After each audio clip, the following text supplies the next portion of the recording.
Dan mencari ilmu itu hukumnya fardu ain, kewajiban pribadi, bukan fardu kifayah. Thalabul ilmi faridatun ala kulli muslimin wal muslimat. Mencari ilmu itu adalah kewajiban ala kulli, atas tiap-tiap muslimin wal muslimat, atas tiap-tiap orang Islam laki-laki dan atas setiap orang Islam perempuan. Dan itu faridatun, hukumnya wajib, tidak bisa diwakilkan. Satu orang disuruh cari ilmu, yang lain dianggap nggak usah cari ilmu, selesai. Itu fardu kifayah. Tapi mencari ilmu itu bukan fardu kifayah dalam ajaran Islam, fardu ain. Setiap orang Islam berkewajiban mencari ilmu agama yang berkaitan dengan agama Islam yang dianutnya. Karena kalau kita tidak ada ilmu tentang agama Islam ini, bagaimana kita bisa sholat? Ilmu sholat nggak kita miliki.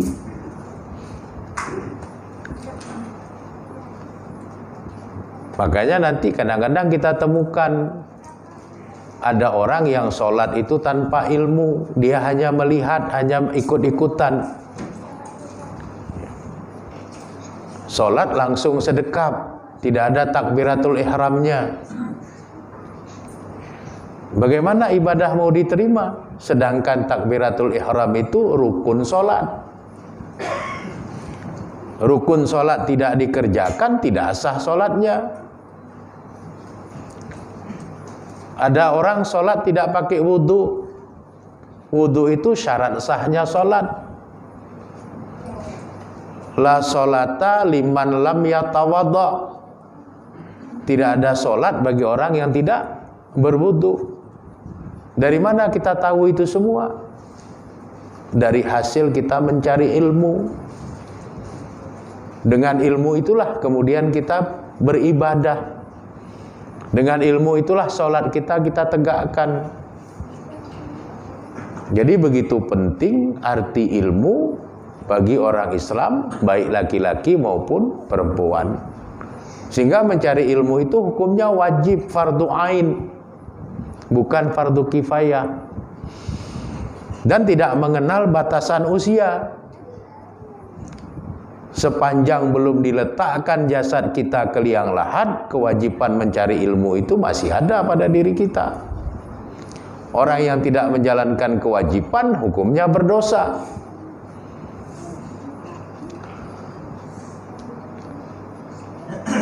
Oh, sudah sakit-sakitan, tidak bisa lagi pergi mencari ilmu. Minta tolong sama anaknya, nak, tolong ayah belikan Al-Quran yang ada terjemahan dan penafsiran singkatnya. Lalu membaca Al-Quran di rumah, lihat terjemahannya, lihat penafsiran singkatnya, itu kan juga mencari ilmu.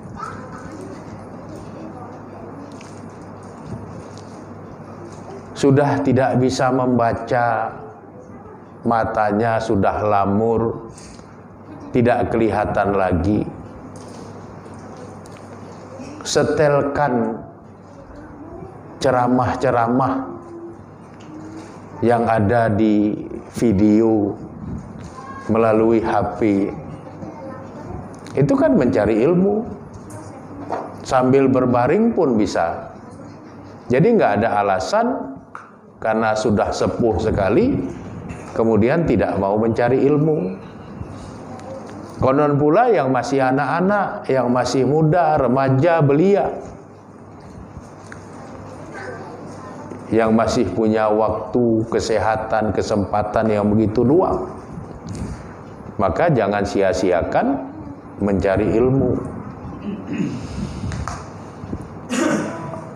Orang yang mencari ilmu itu dimudahkan oleh Allah jalan menuju ke surga.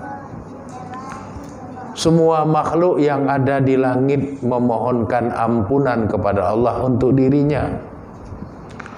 Semua makhluk yang ada di bumi memohonkan ampunan kepada Allah untuk dirinya. Bahkan Nabi mengatakan, hatal hitana fil ma'i, sampai-sampai semua jenis ikan yang hidup di semua jenis air itu juga memohonkan ampunan bagi para pencari ilmu kepada Allah, dan juga mendoakan bagi para pencari ilmu kepada Allah. Semua jenis ikan yang hidup di semua jenis air. Kita bisa bayangkan berapa banyak jenis ikan, semuanya memohonkan ampunan kepada Allah untuk orang yang mencari ilmu. Semua ikan dengan berbagai macam jenisnya mendoakan orang-orang yang mencari ilmu. Nggak sanggup kita hitung jenis dan jumlahnya berapa banyak. Ikan teri nasi yang kecil-kecil itu saja, itu kalau orang yang ngerti laut, sekali datang itu banyaknya seperti banyaknya gelombang lautan itu, seperti buih. Nggak sanggup kita hitung. Sebegitu banyak, lebih lagi dari itu, semuanya memohonkan ampunan kepada Allah untuk orang-orang yang mencari ilmu dan orang-orang yang berilmu. Makanya di dalam Al-Quran disebutkan orang-orang yang beriman dan orang-orang yang berilmu itu ditinggikan beberapa derajat oleh Allah kedudukannya dibandingkan dengan hamba-hamba Allah yang lainnya. Semakin kuat imannya, semakin tinggi derajatnya di sisi Allah. Semakin banyak ilmunya, semakin ditinggikan oleh Allah derajatnya. Dengan catatan ilmunya itu mencerahkan dirinya, membuat dia menjadi hamba Allah yang taat kepada Allah, membuat dia itu menjadi abid, orang yang ahli ibadah dengan banyak ilmu yang dia miliki itu. Diangkatlah derajatnya oleh Allah lebih tinggi beberapa derajat dari hamba-hamba Allah yang lainnya. Jadi ini satu hal yang sangat luar biasa, di mana Allah memberikan peluang kepada kita melalui medium yang namanya tolabul ilmi, medium pencarian ilmu ini. Kita diberikan banyak hal oleh Allah. Makhluk-makhluk mendoakan, makhluk-makhluk memohonkan ampunan, para malaikat mengambil peran, mengambil serta mendoakan kita. Kemudian juga dengan ilmu itu derajat kita ditinggikan oleh Allah Subhanahu wa taala. Kemudian Nabi bersabda, wa fadlul alim, dan keutamaan orang-orang alim, orang-orang yang berilmu itu, alal abid, atas orang-orang yang ahli ibadah, kafadlil qamari ala sairil kawakib, diumpamakan seperti bulan dibandingkan dengan seluruh bintang-bintang. Jadi keutamaan orang yang berilmu karena rajin mencari ilmu, ikhlas karena Allah itu, keutamaannya itu seperti perumpamaan bulan pada saat purnama dengan cahaya seluruh bintang-bintang.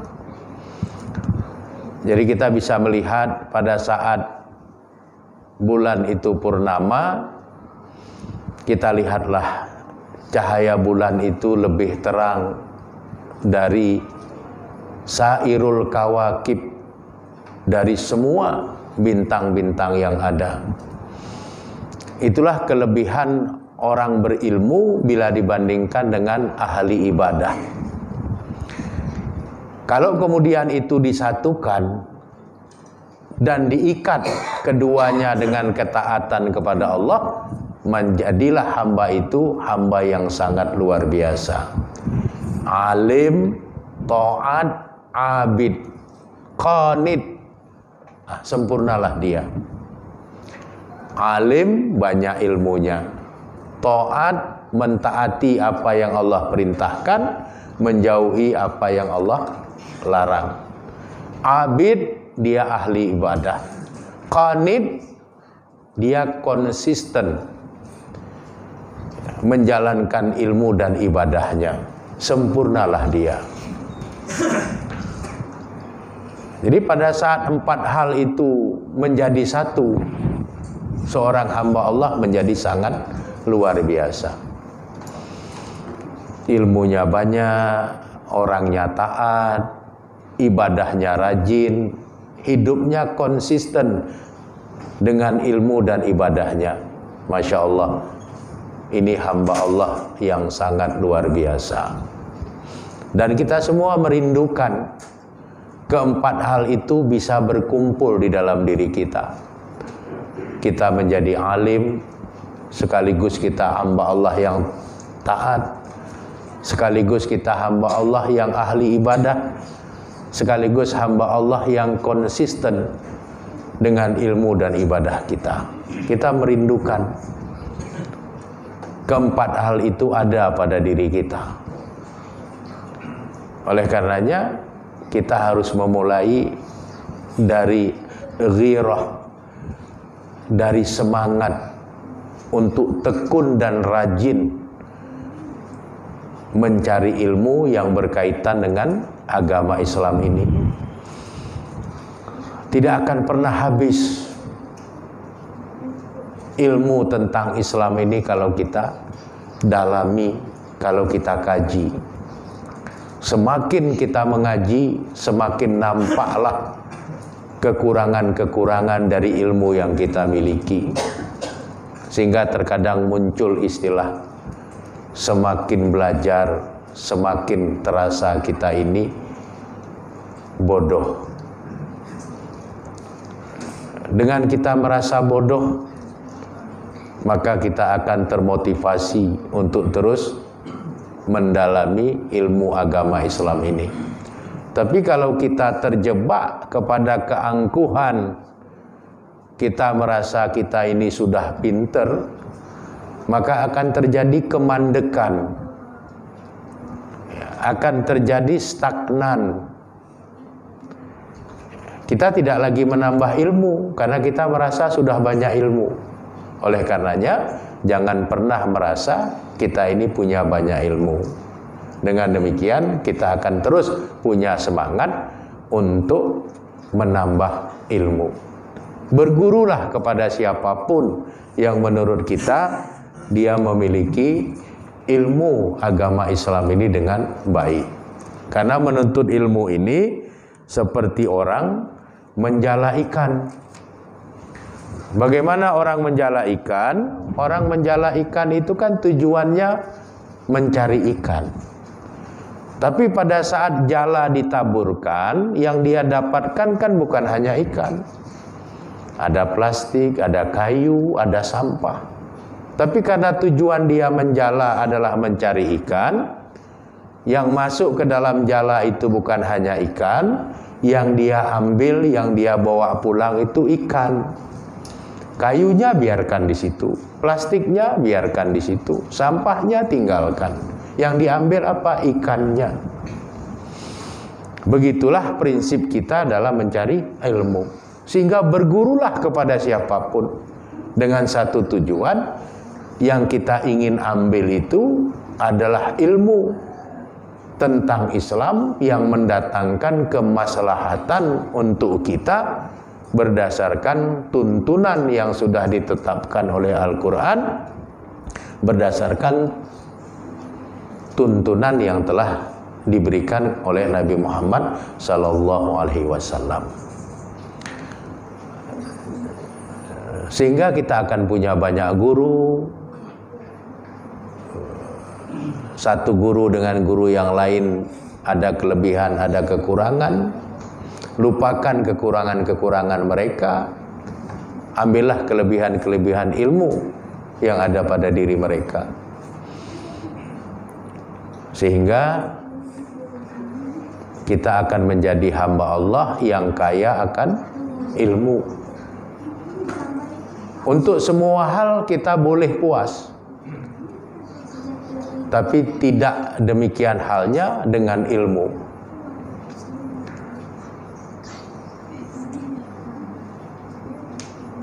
Kalau seandainya kita ini orang yang dahaga,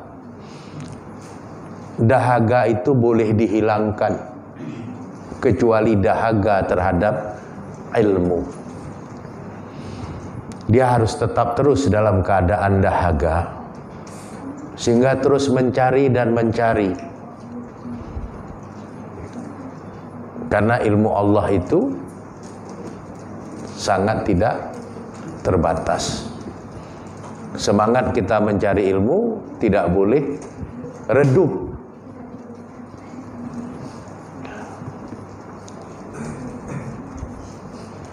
Berjalan jauh itu hal yang biasa dalam mencari ilmu. Jadi kalau kita pelajari ulama-ulama Islam di masa yang lampau, dalam pencarian ilmu itu mereka sangat menderita.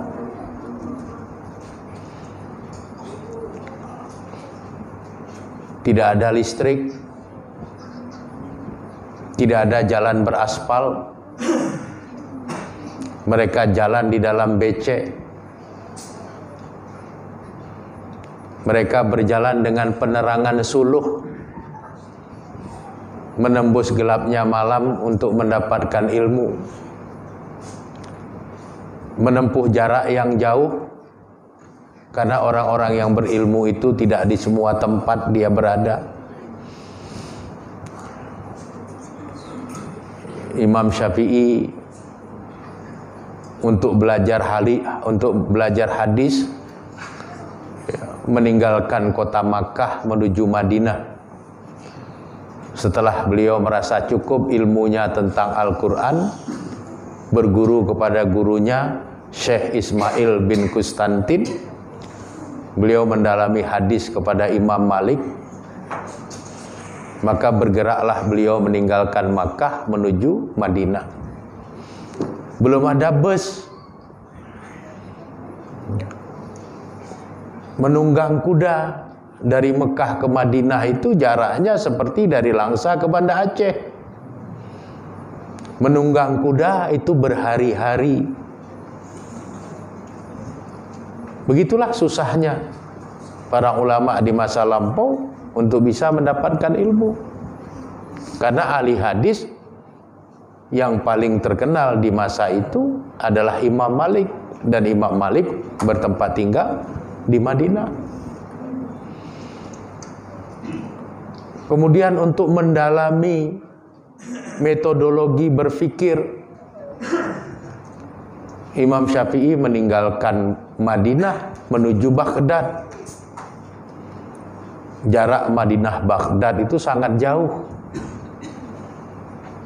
Berminggu-minggu di atas kuda,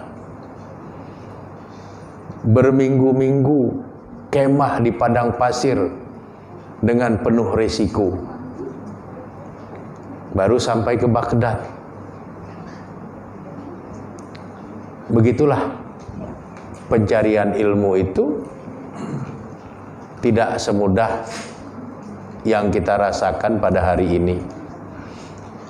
Orang yang pintar sudah banyak, kita bisa ketemu mau yang mana saja. Oleh karenanya dengan berbagai macam kemudahan yang hari ini kita rasakan, diharapkan semangat kita dalam mencari ilmu ini semakin kuat. Kemudian Nabi Muhammad SAW dalam hadis itu melanjutkan sabdanya, Innal ulama'a warasatul anbiya'i. Sesungguhnya para ulama itu adalah pewaris para nabi.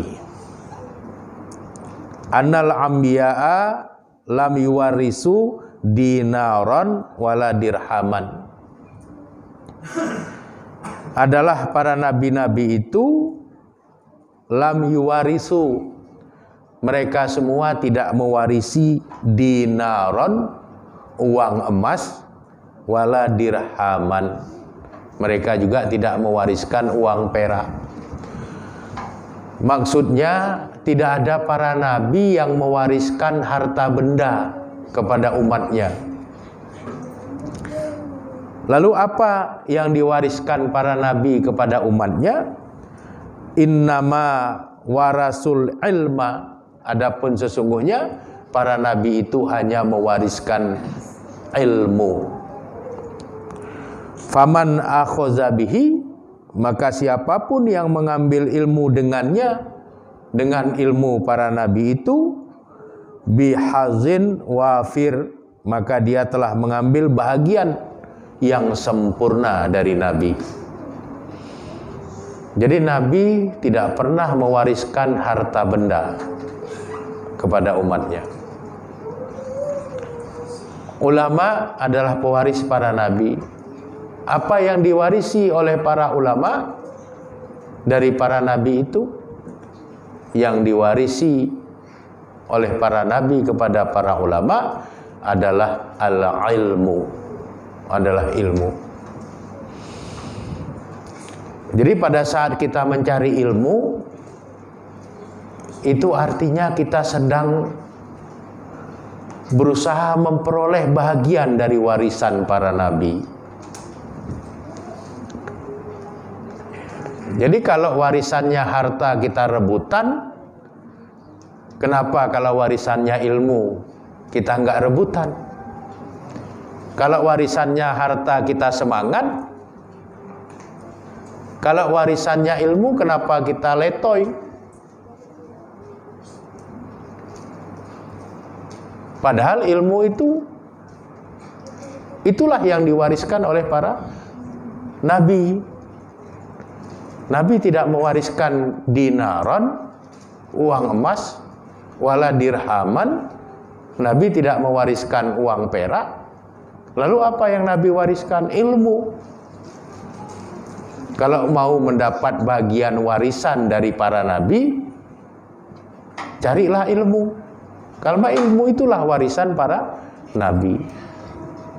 Nah, jadi inilah bapak-bapak dan ibu-ibu yang harus kita perhatikan dengan baik. Jangan pernah kendor semangat kita untuk melangkahkan kaki ke majelis ilmu. Apalagi kita di sini 1 minggu sekali. Malam Kamis inilah ada majelis ilmu. Maka datanglah, ambillah ilmu itu. Karena dengan ilmu itulah kita bisa beribadah dengan baik, kita bisa bermuamalah dengan baik, kita bisa bermunakahat dengan baik, kita bisa bertauhid dengan baik, semuanya karena ilmu yang diwariskan oleh Nabi Muhammad SAW kepada kita, yang diturunkan kepada para sahabat, diturunkan kepada tabi'in, diturunkan kepada tabi'in, diturunkan kepada atba' tabi'in, diturunkan kepada ulama-ulama mutaqaddimin, diturunkan kepada ulama-ulama mutaakhirin sampai periode kita sekarang ini. Jadi semuanya ilmu. Jangan pernah merasa bosan untuk mencari ilmu, dan jangan pernah merasa ilmu kita sudah cukup. Itu berbahaya. Akan terjadi kemandekan. Berhenti kita kalau kita merasa ilmu kita sudah cukup. Tapi kita harus merasa ilmu kita ini masih kurang. Kalau masih kurang, masih punya semangat untuk mencari, menggali, melengkapi kekurangan itu. Jadi inilah Bapak dan Ibu-ibu jamaah pengajian yang dirahmati oleh Allah Subhanahu wa taala, supaya semangat kita dalam mencari ilmu ini dari hari ke hari semakin kuat. Dari hari ke hari semakin baik semangatnya. Karena kalau kita beribadah tanpa ilmu, bisa-bisa ibadah kita tadi hanyalah ibadah yang ikut-ikutan, yang tidak sesuai dengan apa yang diajarkan oleh Nabi. Kemudian akhirnya ibadah kita itu tidak diterima. Jadi sangat besar risiko bagi orang yang menjalani hidup tanpa ilmu. Oleh karenanya semangat kita untuk menggapai ilmu harus tetap hidup dan harus tetap kita berikan tauladan kepada anak-anak kita, agar anak-anak kita pun menjadi anak-anak yang mencintai ilmu, karena ilmu itulah warisan yang ditinggalkan oleh para nabi. Saya rasa ini yang bisa saya sampaikan. Mudah-mudahan sedikit yang saya sampaikan ini dapatlah kiranya bermanfaat membuat diri saya dan juga kita semua. Kurang dan lebih saya mohon maaf. Kepada Allah Subhanahu wa taala saya mohon ampun. Adanallah wa yakum ajmain. Wallahu a'lam bishawab. Walhamdulillahirabbil alamin. Assalamualaikum warahmatullahi wabarakatuh.